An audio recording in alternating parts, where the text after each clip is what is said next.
મુશ્કેલ નહીં જાય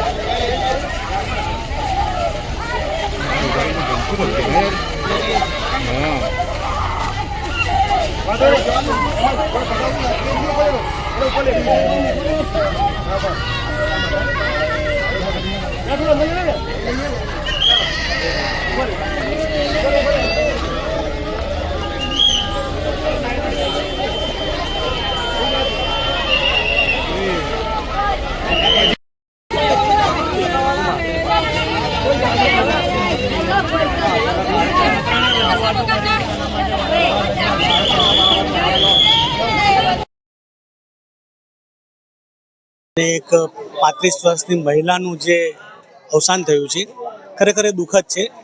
રાજકારણ ના કરતા ખરેખર આ જે મોત થયું છે એનો જવાબદાર કોણ, એ સૌથી મોટો સવાલ છે. આ વિસ્તારમાં સફાઈનું કામ હોય કે આ દિવાલોનું કામ હોય, અમે વારવાર તંત્રને રજૂઆતો કરી છે કે ભાઈ તમે આ જુઓ, આ કેવી રીતના અહીંની સ્થિતિ છે. પણ કંઈક રાજકારણના લીધે આ એરિયાની અંદર ના તો કોર્પોરેશનના અધિકારીઓ જોવા આવે છે, ના તો કોર્પોરેટર જોવા આવે છે. આજે કોર્પોરેટર 100% અહીંયા આવ્યા છે, પણ એ એવું જોવા આવ્યા છે કે ખરેખર અહીંયા શું બનાવે છે. પણ ખરેખર આ ખોટું છે. આ તંત્રની લાપરવાહી છે. અને આ જે મહિલા એક્સપાયર્ડ થઈ ગયા છે એમને કોર્પોરેશન તરફથી વળતર મળે એવી અમારી માંગણી અને લાગણી છે. રિયાઝ શેખ, આમ આદમી પાર્ટી, વડોદરા શહેર ઉપપ્રમુખ. એમાં એક દીકરી આજે એક્સપાયર થઈ ગયેલી છે. એક દિવાલ પડવાથી કારણસર દિવાલની મરમ્મત નથી થઈ થોડી, એટલે તાત્કાલિક ધોરણે છોકરી થોડી માનસિકતાથી ગુમાવી ચૂકેલી હતી અને થોડી મેન્ટલી હતી, એટલે છોકરીનું દેહાંત થયું છે. આજે ગણપતિ વિસર્જન છે જૂની ઘડીનું, અને હાલમાં પરિસ્થિતિ થઈ છે. એની માટે ભગવાનને પ્રાર્થના કરીએ છીએ. પણ હવે ફરી કોઈ બનાવ ના બને એની માટે અમારું ધ્યાન તાત્કાલિક કોર્પોરેશન દ્વારા અને અધિકારીઓ શ્રીને આપવામાં આવશે. વિજલભાઈ વ્યાસ. આજે અહીંયાથી વડોદરાના રાજા, જે રીતે લાલબાગના રાજા છે એવી રીતે વડોદરાના રાજા જૂની ગઢીના ગણપતિનું વિસર્જનનો દિવસ છે. અને આજે આવા દિવસે વારંવાર તંત્રને રજૂઆત કર્યા બાદ દિવાલ તૂટી ગઈ છે અને એક 32 વર્ષની મહિલાનું મૃત્યુ થયું છે. આરોપ પ્રત્યારોપ ના કરીએ તો પણ તંત્રની બેદરકારી છે.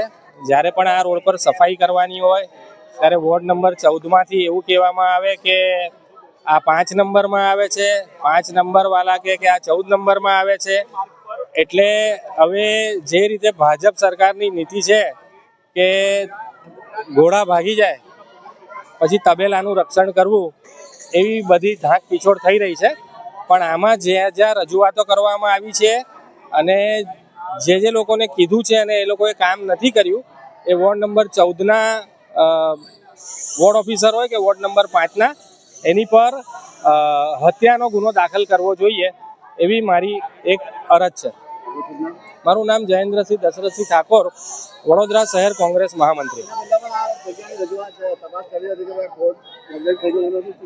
આના માટે અમે વર્ષોથી લડીએ છીએ. રોજ સફાઈ માટે અહીંયા ગાડી લોકો ગમે તે વસ્તુ નાખી દે છે, એની સફાઈ માટે લડીએ છીએ. કાલે અહીંયા ગાડી રોડ બન્યો ત્યારે આ રિયાઝભાઈએ પણ બહુ ફાઇટ કરી. કે ભાઈ આપણો રોડ ચોખ્ખો હોવો જોઈએ, આપણા ઘરની આજુબાજુ સારું હોવું જોઈએ, પણ આ વોર્ડ નંબર 14 અને વોર્ડ નંબર 5ની લડાઈમાં સફાઈ થાય છે, બધું થાય છે, પણ આજે આ એક મૃત્યુ થયું છે, એની જવાબદારી કોની?